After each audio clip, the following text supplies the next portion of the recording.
Hello, this is Garrett Mullet, and welcome to the Garrett Ashley Mullet YouTube channel, show, whatever you want to call it. Today, I'd like to talk more about our system of government here in the United States of America. And specifically, how does our system of government intersect with our Christian faith, if we are Christians? Or if, suppose you as a viewer are not a Christian, how should you regard Christians who do get involved in politics, whether they run for office, whether they are serving in office, whether they're in law enforcement or the military, or whether they're political commentators arguing for a certain perspective on current events? If we don't have the right idea about civic engagement being in any way related to what we believe about the world and our worldview and our religious convictions and our philosophical presuppositions, if we don't see those things as being related, we will have a hard time of it when all of a sudden somebody brings their opinions or beliefs or convictions into a discussion of policy issues. All of a sudden we're going to be thrown for a loop when somebody who is religious, genuinely religious, or genuinely has religious convictions that are important to their public life, when they get involved in the political realm, it's going to confuse us. So first of all, I'd like to start with dispelling the idea that Christians should stay out of politics. Whether you're a secularist and you're an atheist, you're an agnostic, you're an anti-religious person who doesn't take kindly to religious people supposedly legislating morality, that would be, I would call group A. Or whether you're a Christian who feels like politics are dirty and nasty and gross and dishonest and contentious, and so we as Christians need to focus on the gospel and just stay out of all of that. Those are political issues. We have separation of church and state. Let's just mind our own business. I would call that group B. Whether you're group A or group B, I have to say I disagree with you. And the reason I disagree is because I take as a given that even the secular persons, even those who don't describe themselves as especially religious in any sense, they still hold metaphysical positions on the origin of the universe. Does God exist? Does he not exist? What is the purpose of humanity? What is the purpose of life? What is the purpose of my being here? How should I treat other people? All of those things, whether or not you consider yourself religious, we all have religious positions on. And so it's impossible to have somebody in office or running for office or arguing a political position without having religious convictions. Your religious conviction might be that God exists and we should serve him. Your religious conviction might be that God does not exist, and anybody who disagrees with you is the reason for all the wars in the world, right? All the trouble in the world. You know, I've heard that many a time in dialogue with atheists. All of the wars in history were caused by religion, which is not true, but that's a topic for another video. If you hold either the strongly anti-religious or the strongly religious view, no matter what your religion is, or even if you claim to be in possession of no religion, you are a religious person. You're going to put something at the center of your universe, even if that something is you. And for anybody that would say it's impossible to legislate morality, or if not impossible, that it's somehow wrong, that it's not right to legislate morality. Consider this for a moment. How is it that you come to the realization that it would be wrong to legislate morality, and then you legislate accordingly? You have to have a moral code in order to come to the position that legislating morality is wrong. even if your moral code is very simple and very basic and it doesn't extend very far beyond that, that is a moral statement. You're making a moral statement that it would be wrong to legislate morality for other people. Besides being self-defeating, though, it's just not possible. Even if it weren't a self-defeating position, it's just not possible. Somebody's morality is going to be legislated. The question will be, is that morality in accordance with reality, right? And you think about Martin Luther King Jr. having said that an unjust law is a law that does not agree with the natural law or God's law. You think about slavery having been legal at one point in American history. Now, was that okay? Was it moral and acceptable when it was legal, or was it immoral? Right? And just so, we can have things that are legal today which are protected by law, take abortion for instance, which are in no ways moral. In fact, they are highly immoral. They're highly evil practices, but they're protected by law, and when the Democrats have their way, they're actually subsidized by the state, by the taxpayer. Not only protected, but also supported and championed.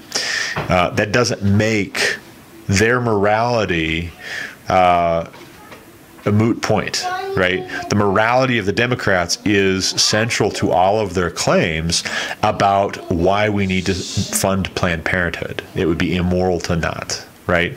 Now, I disagree with that strongly, but it's a moral statement, right? It would be immoral. It would be wrong. They call it a war on women, and they say that it is somehow anti-woman to not fund women's health care. And abortion's not women's health care. It's actually quite the opposite, right? It's an execution of an innocent, defenseless life. But the Democrats are making a moral argument there. They also make a moral argument when they argue for entitlements and welfare and unemployment and higher minimum wage and greater regulation of industry, et cetera, et cetera. They're making moral arguments. And so then the question becomes not, can we legislate, can we write laws, can we elect representatives who are going to write laws and enact laws and enforce laws? It's not a question of can we do that in a moral vacuum. We can't. It's not possible. You're going to make statements on what is right and what's wrong. So then the question becomes, and it must be, whose morality is correct? And we're not all going to agree. That's just a given. For a simple test, consider laws against burglary. Obviously, the people that break those laws don't agree that those should be laws. Or at least they don't think that those should be laws respecting their breaking into somebody else's home and stealing their TV, stealing their computer, stealing their jewelry, whatever, fill in the blank. So it's impossible to legislate in a moral vacuum. It's also impossible to only write, enact, pass, enforce laws which people are going to agree with, and to not do anything that is going to impose on somebody a morality they disagree with against their will. It's just not possible, right? So long as you need to make a law and have law enforcement, and people don't just naturally, of their own accord, follow what's right, it is a given. It's obvious that you're going to be legislating morality, and you're going to be imposing on people something that they don't agree is a value. They don't agree that that should be a rule that they can't break. They think they should be free to break that as long as they get away with it. And that's why you don't elect those people, right? So this brings me to my next point, which is, what do we do when people get into office who don't think that the rules should apply to them, that they are imposing on other people? Well, for one, we call them hypocrites. And for another thing, we should vote them out of office. And if we can, we shouldn't just vote them out of office. We should recall them. And we should disempower them. They should not be representing us. And insofar as we acquiesce to their continuing to represent us, we are culpable for the things that they do, right? If I were to need to drop off my children with somebody all day, every day, for them to take care of my children, to watch them, to make sure that they were safe, to make sure that they were well taken care of, and that person was abusing my children, and I knew that it was happening, and I did nothing to stop it, I would be culpable. If I was dropping my kids off with somebody who was neglecting my children, I would be culpable if I knew about that and I didn't do anything about it. Just so, when we know that we have dirty politicians and we have corrupt officials in our government, and we passively go about our business and we don't hold them accountable because they're in government and we just want to stay out of all that, we're going to mind our own business and just go about our daily lives, we become partly responsible for the things that they do.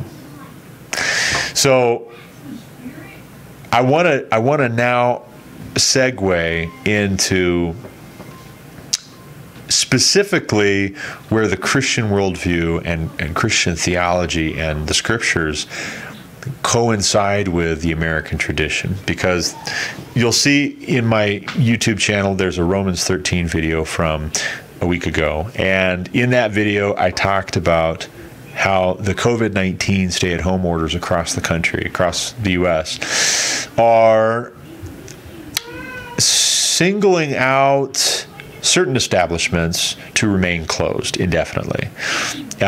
Certain establishments have not had to close their doors since all of this stuff began 3 months ago. Liquor stores, for instance, dispensaries, gun stores, hardware stores, grocery stores. But churches have had to remain closed in the state of Colorado, for instance, the state of California, for instance. In other states across the country, churches have been told, you are not essential business. And so then the story comes out, or several stories start leaking out from across the country, one of them being in California, that 1,200 California pastors have agreed to resume meeting in person for Sunday services in disregard of Governor Newsom's stay-at-home order and his having directed that the churches need to remain closed indefinitely. So that story comes out of California. Similar stories come out of states across the country. And the question then becomes, are those pastors, are those churches, are those Christians disregarding what the Bible says about respecting governing authorities, about submitting ourselves to governing authorities? One prominent, the prominent passage in the New Testament that was cited was Romans 13. So I did a video about that. Feel free to check out the video, listen to the case that I make. If you disagree, by all means, let me know how and why. But I want to dig deeper into what it means that we have a representative form of government here in the United States of America. Why is that important? And what does it mean in contrast to the Roman Empire, under which the Apostle Paul wrote Romans 13, to a church that was under the Roman Empire? He was a Roman citizen himself. He ends up getting martyred, executed. His life is taken from him by the Roman Empire. What important distinctions should we note and bear in mind as we're considering what it might mean for we as American Christians to apply the principle of honoring the emperor? What does that look like in our context? I'd like to read a little bit from the Declaration of Independence and the United States Constitution, if I can, even just the preamble. The Declaration of Independence, a transcript on archives.gov. In Congress, July 4th, 1776, the unanimous declaration of the 13 United States of America, When in the course of human events it becomes necessary for one people to dissolve the political bands which have connected them with another, and to assume among the powers of the earth the separate and equal station to which the laws of nature and of nature's God entitle them, a decent respect to the opinions of mankind requires that they should declare the causes which impel them to the separation.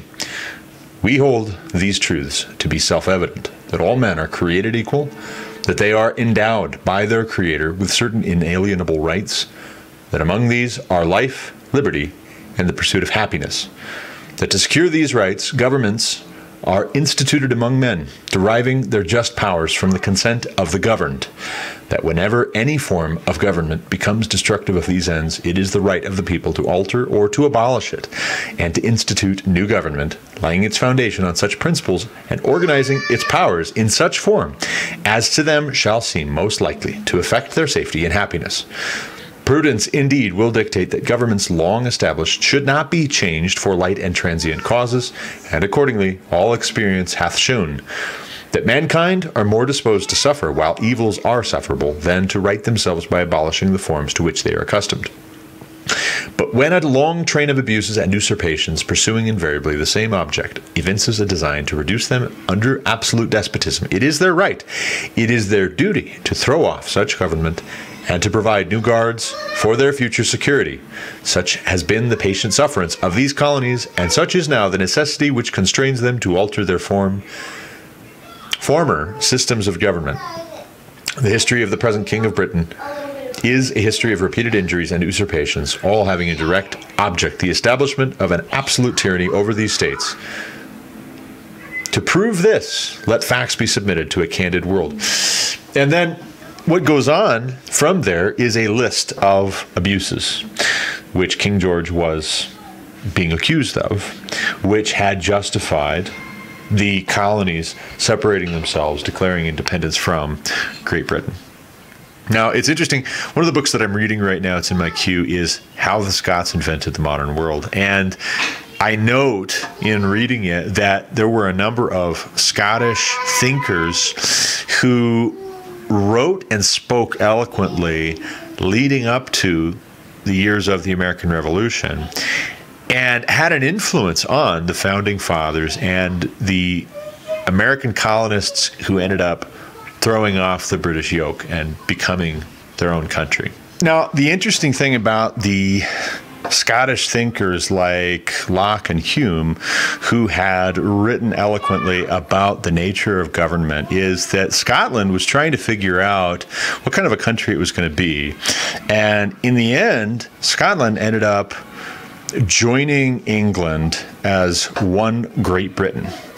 And there were a great many Scottish who did not like that at all. They wanted to be their own separate country. They didn't appreciate England basically buying their leaders' votes to make this happen. And the Scottish felt like they had been sold down the river. And so then as their institutions, some of which were changing, some of which were going to be allowed to stay nominally the same, but yet felt hollowed out. As their institutions were being debated, it was a ripe time for certain men to inject into the discussion questions of what is the nature of government? What is the purpose of government? What is the purpose of life? Right? Why are we here? How should we conduct ourselves? How should we get along with each other? And those kinds of questions being dealt with in a rational way were very much the hallmark of the Enlightenment. You would not have had the Enlightenment, by the way, if you had not had the Protestant Reformation, and you would not have had the Protestant Reformation if you would not have had the Renaissance of Greek and Latin texts making their way into Western Europe from the Eastern Roman Empire having collapsed. The Ottomans conquered the Byzantines, and a lot of Greek and Latin learning made its way back into the heart of what had formerly been the Roman Empire. And with it came a renewed interest in figuring out why had Europe gone into the Dark Ages?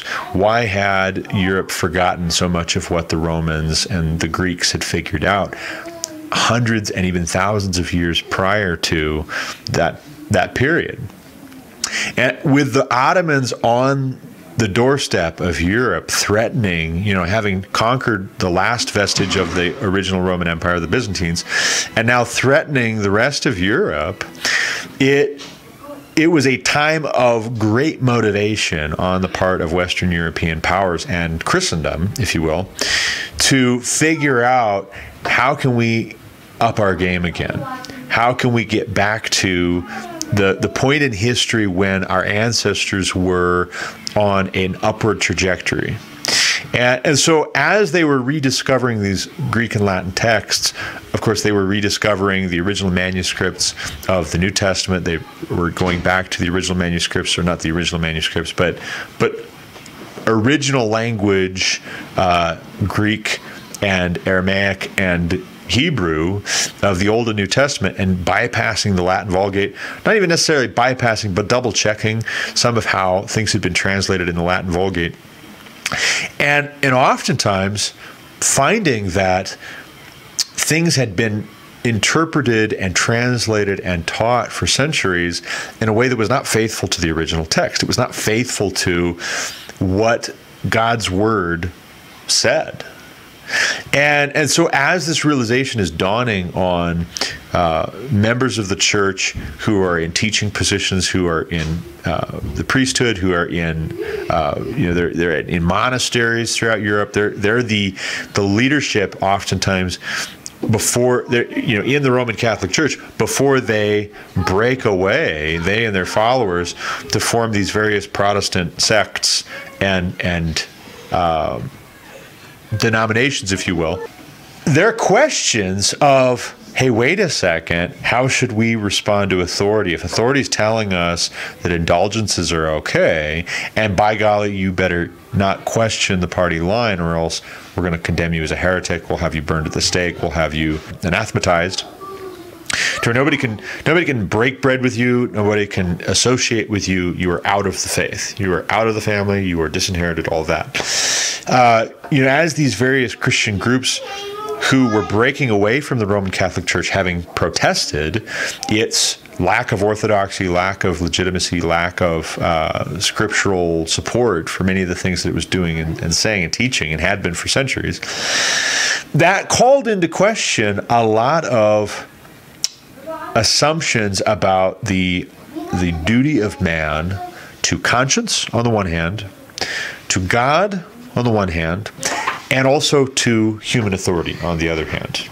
And that was a lot of where the Roman Catholic Church had gone off the rails, by the way, is in holding the traditions of man and holding respect for human authority in far too high regard relative the respect and obedience and reverence for God and his word.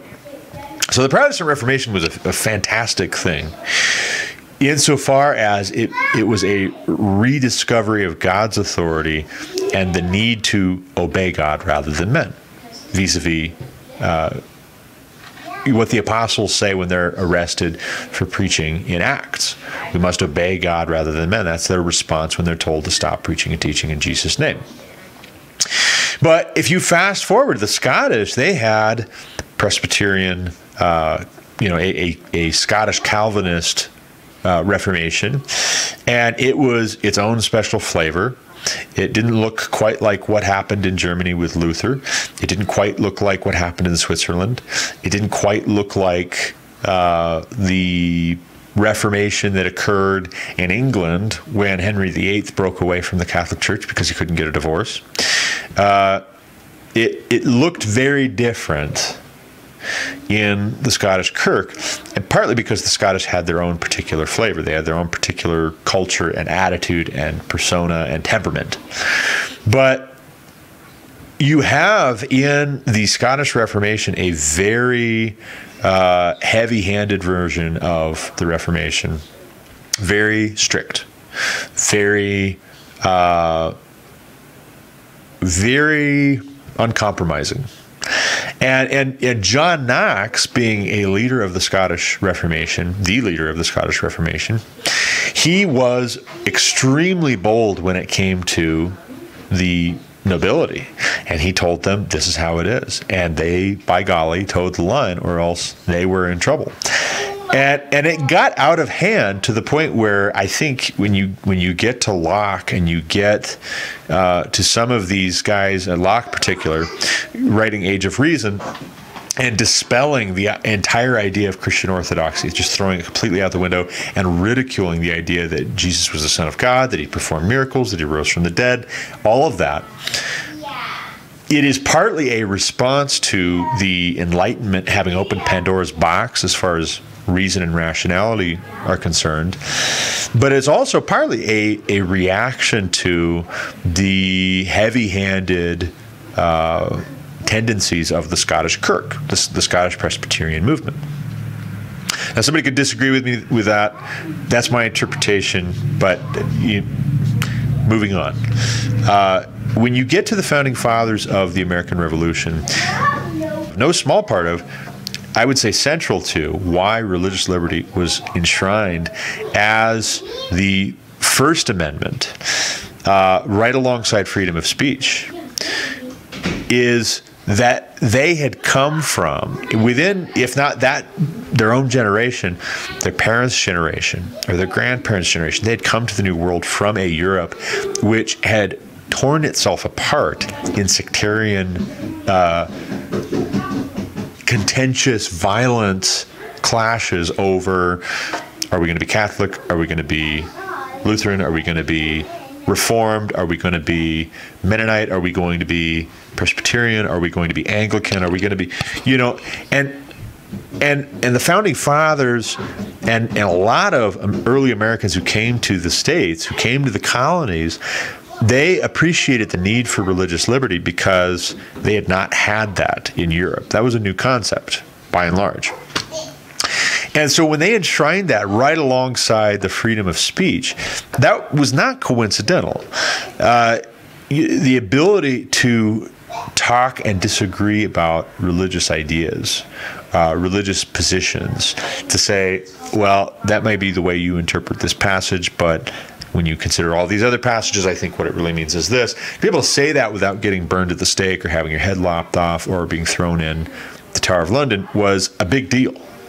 And it really was locked at the hip with being able to self-government, and being able to live according to the dictates of your own conscience, being able to have a representative form of government. I mean, the reason why there's not supposed to be a religious test for our political officials when they're running for office is because we don't want to get back into the situation that many of the European nations were in during the Protestant Reformation and the Counter-Reformation, wherein, you take England and Scotland, for instance, if it was a Protestant sitting on the throne at certain points, all of the Catholics had better hunker down and hide their Catholicism until maybe, just maybe, a Catholic was able to seize the throne.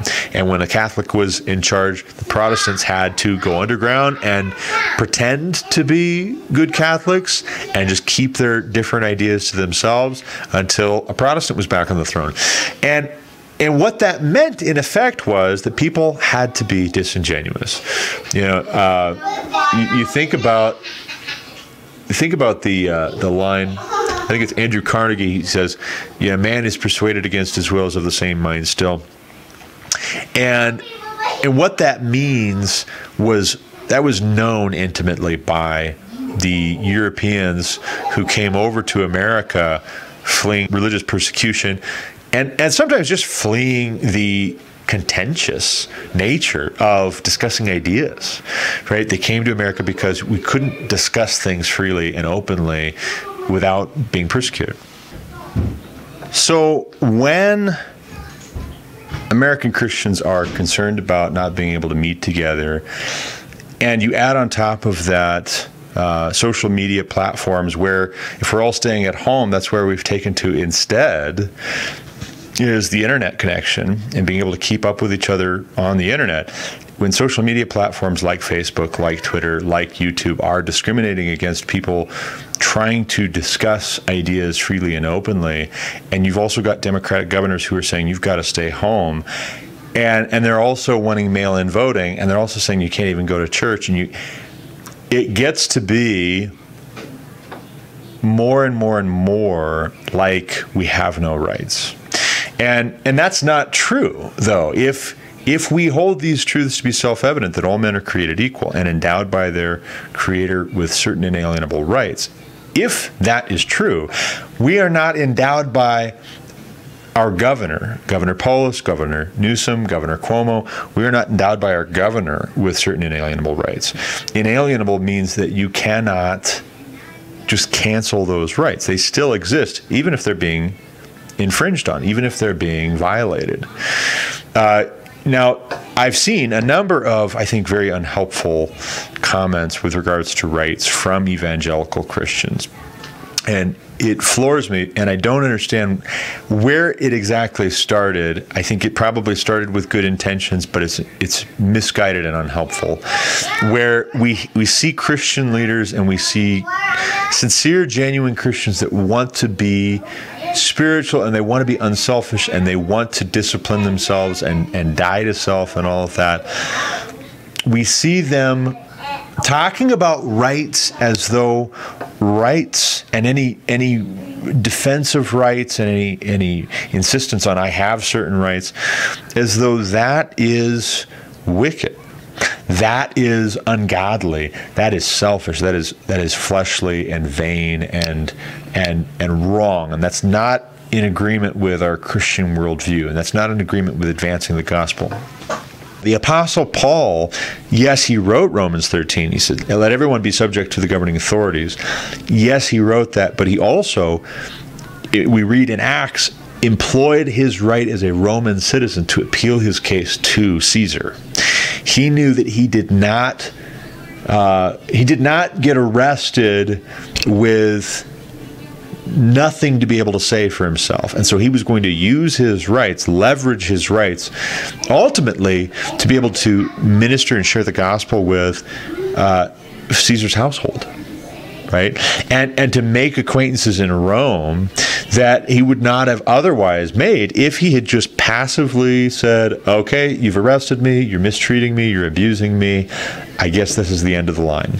Right? You see a number of times in the New Testament where apostles get out of Dodge, right? They slip away. God even sends an angel to unlock the prison doors so that they can get away. And this isn't a situation where we can say, well, God does that. When God chooses to do that, that it's okay because it's God. It's clear that there are principles there which we should apply to our understanding of how God wants us to relate to human authority. That is, that human authority is not supposed to be absolute. God's authority is supposed to be absolute. And that's part of our safeguard and our check against tyrannical human authority, is that God's authority keeps it in check. God's authority limits sovereignly, of course, and he can intervene in a supernatural way, and the clouds part, and then Jesus comes down and just deals with bad actors. That can happen totally. But we don't only see in the Old and New Testament God supernaturally intervening. In fact, very, very often when God is acting, he is acting in tandem with a faithful representative that he calls to his purpose to do his will. So you think about John the Baptist, for instance. God was plenty capable of speaking from heaven, this is my son with whom I'm well pleased, without John baptizing Jesus. Jesus didn't need to be baptized for his sins, but he was baptized by John the Baptist as a sign of his obedience. He was going to set the example for us to follow as Christians. That's why we are baptized. God didn't need John the Baptist, and yet, in God's good pleasure, he chose to send a John the Baptist into the world as a messenger, as a herald, to announce that the Messiah had come in the form of John's cousin Jesus. So So you get, fast forwarded to Jesus beginning his public ministry, and he's baptized by John. And is that hubris on John's part? By no means. He even recognizes, I'm not even fit to untie your sandals. You should be baptizing me. But that's God's pleasure. God chooses to raise up somebody who in the end loses his head by calling even Herod to repent of taking his brother's wife. You have Herod so angry, and Herod he's known as the Great. You have Herod so angry at being told to repent just like everybody else, as though he's just another man, as though he's just another sinner, that he arrests John. And then Herod's wife, or his brother's wife, talks with him, convinces him, and I won't get into the details of how, but convinces him to behead John the Baptist. That tells me that it is within God's good pleasure for us sometimes to disagree with, to sharply rebuke those who are in positions of government as though they are any other man, because they are. They don't suddenly take a step up to where they're with the angels. In fact, it's interesting to me, when you think about passages concerning judgment, you think about the Apostle Paul writing to the church at Corinth in 1 Corinthians about a man who is living in sexual immorality. And Paul says he should be expelled. And he asks the question, does no one among you have wisdom to judge these matters? Do you not know that we will judge angels? How much more so the matters of this life? Now that's quite the statement. We're going to judge angels. We're going to be not just sitting there, standing there passively as Jesus is passing judgment on all of mankind and all of the heavenly hosts. We're going to be judging angels. That's remarkable. Now, if that's true, and it follows that he asks how much more so the matters of this life, then why is it that we're so averse to judgment? Well, Jesus says, do not judge, lest ye be judged. But Jesus also says, do not judge by appearances, but judge with right judgment. And therein lies the connection to how Christians should engage in political discourse and contentious cultural questions, where it is just our opinion and we just have a personal preference. That's fine, and we can have that. We need to recognize that that is what it is. We need to see our personal opinions for what they are and not dress them up in pious-sounding garb as though, thus says the Lord, But where God has spoken clearly, and he says, this is the way that it needs to be, this is what's right, this is the way, walk ye in it, then we need to, as God's ambassadors, as his representatives, we need to be calling, like John the Baptist did, for repentance where it's needful, even among those who occupy positions of authority. What it all boils down to is that we as Christians do not live under the Roman Empire. We don't live under Herod. But even if we did, we would have examples in John the Baptist and Jesus and Paul and Peter and others of men who, in the end, knew where the line was between what God had commanded and what man was telling them to do. And if those two lines got blurred, they would not have been martyred. If they had not understood that sometimes you have to disobey human authority in order to obey God's authority, they would not have been martyred. They would not have been put to death. And so also we as American Christians should recognize, for one, it's not that bad just yet. We do not live in that system for a reason, partly because the Founding Fathers and America as a nation, as 13 colonies, and then later as a nation that spanned 2 oceans. This country understood the scriptures, they understood human history, they understood human nature, and for that reason devised a system of self-government. You think about the question that's asked of Benjamin Franklin about what form of government have you given us after he's exiting the Continental Congress. They've been discussing what the Constitution will be and what it's going to say and all of this. And they've kicked around a number of ideas. One of the ideas that was floated was to make George Washington a king. But in the end, his response is that it's a republic, madam, if you can keep it. I think of also John Adams' remark that our Constitution was made for a just and virtuous people. It is wholly inadequate for any other. That is to say that as we become a nation which scoffs at virtue, which, as C.S. Lewis says, castrates and then bids the gelding be fruitful. You know, we laugh at virtue, and then we're shocked when we find traitors in our midst. As we become more and more a nation like that, the original system does not work as well as it should. Also, not coincidentally, as we become a nation which scoffs at the idea of virtue, that scoffs at the idea of people being able to make their own decisions and manage their own lives, as we become that way, we are losing everything special about this country. And we may just flat out lose the country that we have. But I think it is irresponsible to be fatalistic. I think that it's irresponsible to say it's probably going to happen anyways, so why bother?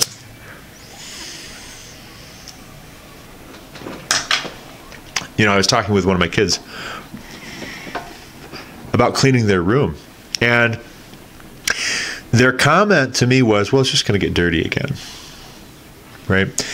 I was talking with my son about making his bed. Well, why would I make my bed before I'm going to get in? I'm just going to get in it and make it a mess again. You know, that I had to explain it to them. That kind of thinking just doesn't work out all that well. I mean, yes, it's going to go backwards again at a certain point, but that doesn't mean that you don't work to keep it up. You don't work to maintain it. You might not ever have it 100% perfect, or it might not stay in the condition that you want it to be for very long, but that doesn't change your responsibility. You know, if I wake up in the morning and I say, well, what's the point of even taking a shower today? I'm just going to get dirty again. You know, what's the point of taking my car through the wash? It's just going to get dirty again. I'm going to be not a healthy person. And unfortunately, what we find in our country is, for those who are fatalistic, who feel like it's a foregone conclusion that this country is going to collapse, and that we as Christians should just brace for impact right now. If there is still time to avert disaster, then we who spoke in that fatalistic way and let the clock just run out without even trying at the very end, we will, I believe, be culpable in what ends up happening when we do hit the wall. If what happens when we hit the wall includes but is not limited to oppression, tyranny, violence on a massive scale, starvation, famine, war, all kinds of injustice. The book of Judges, right? If it's every man doing what's right in his own eyes, are we going to be okay with that? With having seen trouble coming and not hit ourselves, or not warned our neighbors, right? Not spoken up. If we hold the monopoly, we've got a corner on the market when it comes to objective truth and goodness, a standard of truth and goodness which is universal, which actually comports with reality. And we're just going to keep that to ourselves, because otherwise we would jeopardize our professional outlook, we would jeopardize our social standing, we would jeopardize our reputation, we might upset some people that we very much want to stay on the good side of for whatever reason. Is all of that playing things close to our chest and playing it safe, is it really so safe in the long run? It's not. Now, there's a lot of ways we can get engaged. And I'm not here to say we should all be kicking down the door of our elected representatives and telling them this is how it's going to be. But what I am saying is, it is not disrespectful, it is not disorderly, it is not untoward, it's not a bad testimony for us to say, this is a bad policy, this is a bad decision, and here's why, objectively, to make a rational argument. People are going to starve to death, people are going to lose their lives from suicide, from domestic violence, from breaking and entering. People are going to despair, relationships are going to be destroyed by the decisions that are being made. And I don't even mean COVID-19 in particular. I mean, if we are going to become a Green New Deal socialist utopia, vis-a-vis Alexandria Ocasio-Cortez or Bernie Sanders or whoever comes next that's even more radical than they were. Because we thought Bernie was radical, and then AOC comes on the scene, and it's like, wow, okay, where's Bernie? Bring him back. But if the next generation doesn't have these values because they were fed into a system and allowed to suck on the teat of a pop culture that told them that socialism was the way to go in 1,000 little subtle ways, that indoctrinated them towards this.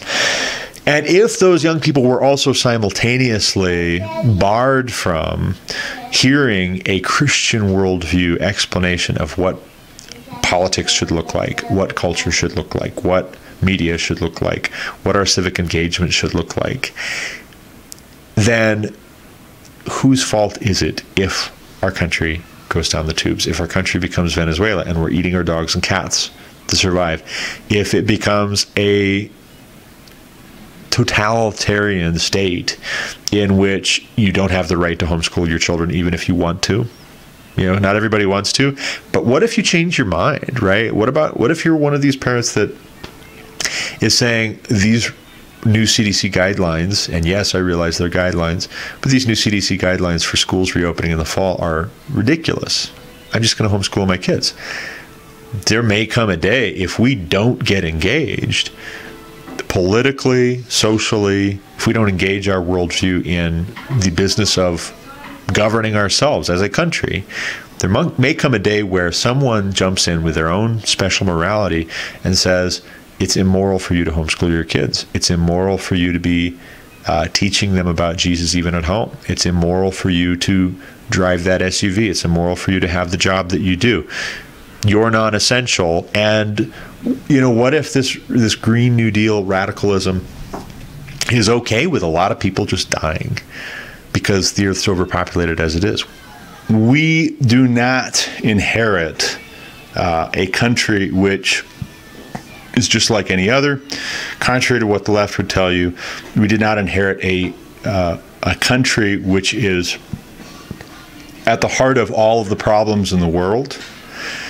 We have inherited a great blessing in being born in the United States of America, and we should not treat that lightly. We should not treat that with contempt. We should not overlook that. And I don't think in the least that we should see our heritage as Americans as somehow necessarily at odds with our Christian faith. Now, a lot of what America has done with its liberty, or rather I should say a lot of what many Americans have done with their liberty, is not to be praised. Just because we have liberty does not mean that any old thing that we do with it is good and laudable. But the freedom to do a bad thing comes with the territory of being free to do the right thing. And what we don't want to see is our freedoms to do the right thing go the way of the dinosaur, because we took it as a fact that freedom is too dangerous.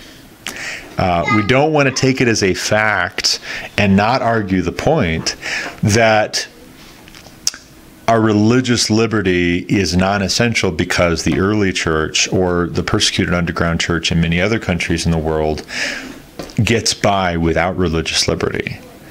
My great-great-grandparents, they got around in horse and buggy. That doesn't mean that it's just as well if I trade my car in for a horse and buggy. My parents did not grow up with the ability to do what I'm doing right now with taking this video and posting it to YouTube. That doesn't mean that it's just as well if I get rid of all of these things. Now, if they all go away and I have no ability, no power, no say-so in maintaining or retaining them, that's one thing, and we will survive, and God's sovereign and all of that. But suppose I gave to my children all of these things. I passed down to them a home that was in good condition.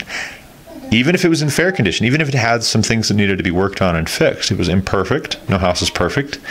If I gave them nice vehicles to get around in, not perfect. They still have to have the oil changed. They still have to have the brakes changed. You still have to put tires on them every, 10,000 miles, or not 10.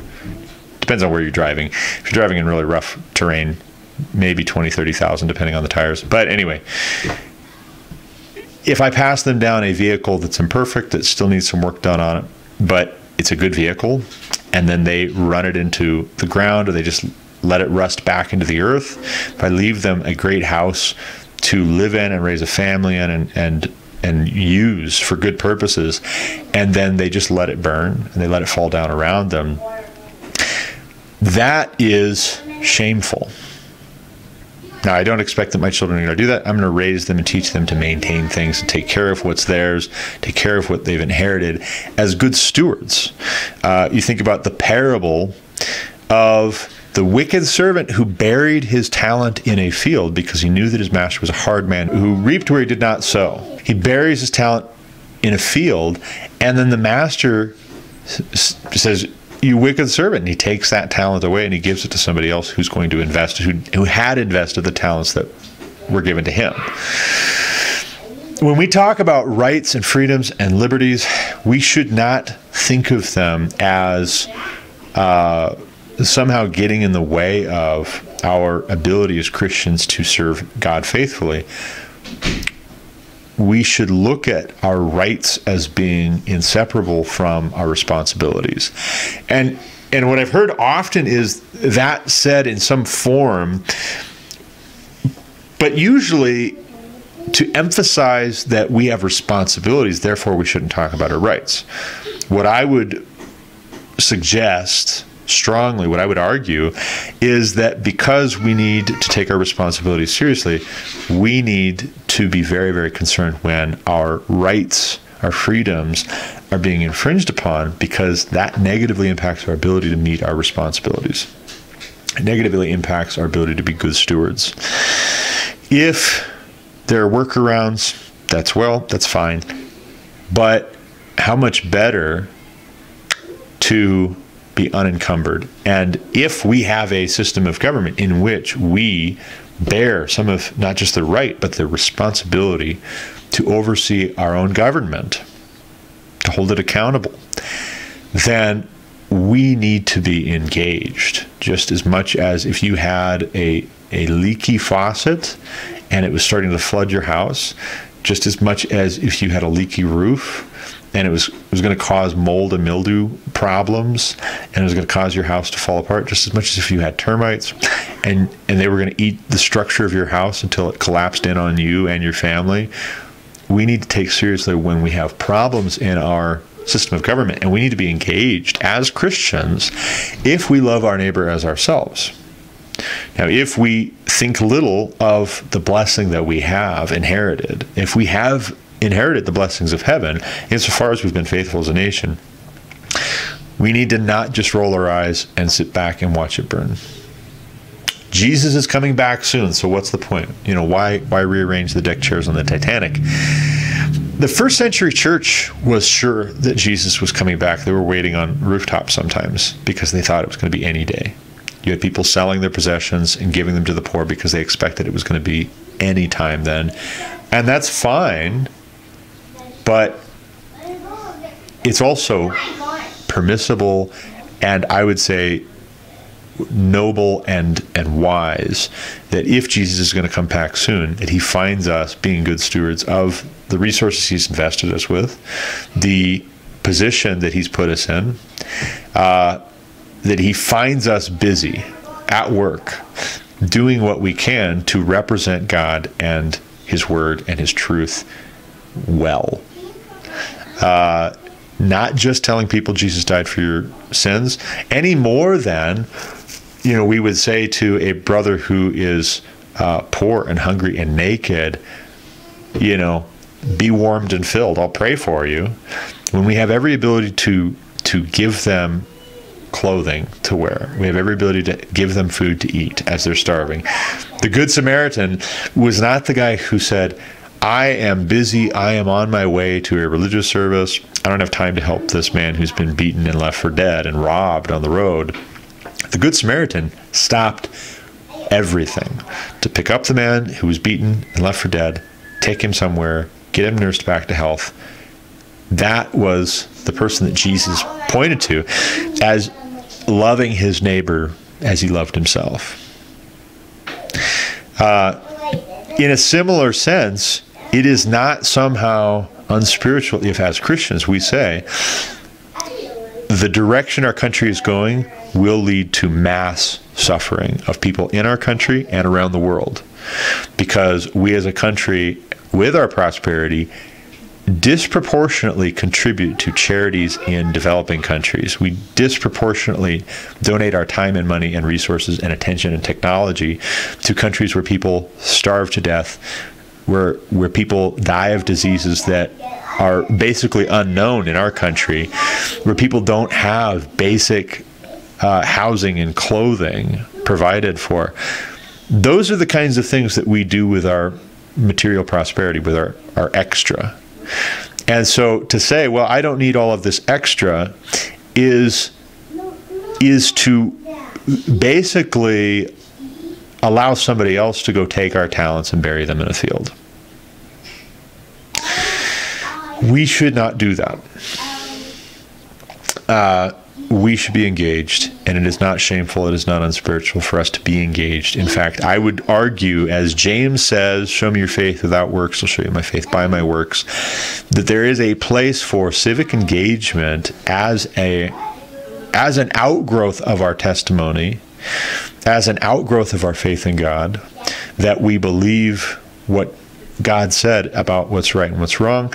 And so when we elect people to make the laws and enforce the laws and judge whether the laws have been broken or not and pass sentencing, when we elect those representatives, we are doing so according to our knowledge of what is good and what's wrong, what's good and what's evil, what's just and what's unjust.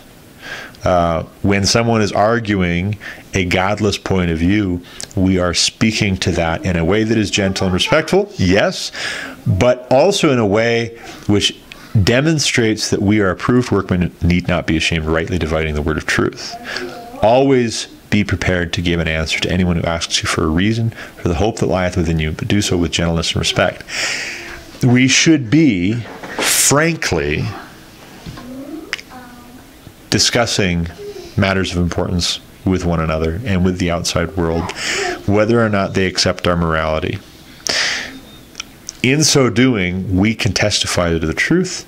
We can testify to our taking seriously the responsibility we have as stewards, as image bearers of God. And we can also be a good example to those who are not Christians of what a Christian looks like. I mean, you think about Gandhi, for instance, changing Tacks. Gandhi and his moral argument to the people of Great Britain against the way that the British government was treating the nation of India, I should say, the way in which representatives of the British government and the British merchant class were exploiting the nation of India, oppressing the nation of India in some cases, many cases, the way in which he appealed to the conscience of a Christian nation would not have worked if he had not known that Great Britain expected accountability for bad actions which did not comport with their profession of faith. So also, when we see bad actions, whether they're foreign or domestic, on the part of our representatives, we should call for accountability and we should be engaged. We should testify to the truth, and sometimes we should disregard orders which are unjust, nonsensical, destructive. Now, I'm not saying if you're trying to abide by every aspect of the guidelines that the CDC has put out, that's somehow untoward, but we need to know that there is a line, that we do have a role in this self-government business, and we should take it seriously and not be so heavenly minded that we check out and we withdraw and we retreat from that. So anyway, that's all I'm going to say for this episode. I'd love to hear your thoughts if you think that I'm mistaken, or if there's something that I'm not taking into account, or there's something I need to factor into what I've said here in this video. Please leave it in the comments or message me. Feel free to email me at garrettmullen@gmail.com. Otherwise, thank you for listening, thank you for watching, and God bless.